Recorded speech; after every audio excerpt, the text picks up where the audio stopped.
Hello, হালকা করে তো 732 দিন অপেক্ষা করার পর আজকে আমরা সব গুরু ভাইরা মিলে বাবার পুজো আবার শুরু করলাম নতুন করে। আমরা 2 বছর পুজো করিনি, কারণ আমাদের গুরু ভাইদের ফ্যামিলির মধ্যে কেউ না কেউ একজন গত হয়ে যাচ্ছিল, সেই কারণে আমরা 2 বছর পুজো করতে পারিনি। তো এই বছর আমরা পুরো কড়াকড়ি করে পুজো করব, কারণ আমরা এতগুলো গুরু ভাই আছে আর সবাই এবছর ফ্রি আছে। আর আমরা প্রত্যেক বছর এরকম পুজো করে যাই, কিন্তু কেউ হয়তো জানে না, কারণ এই প্রথম আমি ভিডিও বানাচ্ছি এই পুজো নিয়ে। আর এটা হলো আমাদের নীল কাটাম্ব। তো আজকে আমরা শিবগোত্রে পা দিচ্ছি 3 দিনের জন্য। তো আজকে থেকে আমরা শিবগোত্রে পা দিয়ে দিয়েছি। তো 3 দিন আমরা এই জামা প্যান্ট পরে থাকবো না, গঙ্গায় গিয়ে জামা প্যান্ট আমরা চেঞ্জ করব। তো সেজন্য গঙ্গায় গিয়ে স্নান আগে করতে হবে, শুদ্ধ হতে হবে তারপর। তো এখানে মা দুর্গা সব কিছু সাজাসাজি হচ্ছে। আর এখানে দেখতে পাচ্ছ রাস্তার গরমে দাদা তো আমার লাপাচ্ছে। আর হালকা করে এখানেও আমাদের শীতলা মার পুজো হচ্ছে, আর এখানে আমাদের পুজো হচ্ছে। এটাই আমি ভাবছি যে একই দিনে মানে কত শুভ লক্ষণ হলে এরকম একটা দিন আসে। তো এখানে দেখতে পাচ্ছ পথ ধরাধরি হচ্ছে, এখনো প্রায় 1.5 ঘন্টা লাগবে। তো হালকা করে গাড়ির সামনে কোনো রকমে চলে এসেছি।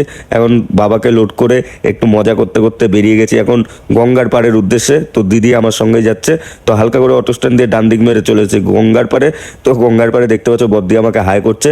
তো এখানে এত যে লোক দেখছো সব আবানেরই লোক, কারণ আমরা 2 গাড়ি লোক, তারপর তো বাইক আছেই, আমাদের এটা কন্যগড়ের নিয়ম। আর এখানে দেখতে পাচ্ছ সব গুরু ভাইরা মিলে বাবার সেবা করছি। তো হালকা করে এখন চলে যাচ্ছি বাড়ির দিকে বাবাকে নিয়ে, কারণ বাবা স্নান করানো হয়ে গেছে মাথার উপর দেখতে পেলে বাবাকে। এখন আমরা নগর ভ্রমণে বেরিয়ে গেছি। আর এই যে বিয়ে বাড়িটা দেখতে পাচ্ছ, আর এই যে বাবার পুজো, কিন্তু আমি বিয়ে বাড়ি ছেড়ে বাবার পুজোতেই এন্ট্রি করেছি, কারণ এটাই আমার মনের একটা খুশি। তো এখন ধুনুচি নাচ হচ্ছে দেখতে পাচ্ছ। তো এটা আমরা নগর ভ্রমণ চারিদিকে প্রত্যেকটা বাড়ি বাড়ি যাই। তো এটা নেক্সট বাড়িতে চলে এসেছি, এসে এখন ফল ফল সব নিজেরাই কেটে পুজো দিয়ে বাবার তারপর বেরিয়ে গেছি এখন বাড়ির উদ্দেশ্যে। আর এখানে দেখতে পাচ্ছ 35 না 40 কেজি কাঠ আছে, আর এত কাঠে আমরা করব আগুন সন্ন্যাসী। তো তার জন্য হালকা করে চা খেয়ে নিয়েছি, কাঠ সাজিয়ে নিয়েছি। তো এখন এতগুলো লোক জেগে রয়েছে, রাত 2টো বাজে। তো আগুনের হাইট দেখতে পাচ্ছ কতটা হয়েছে।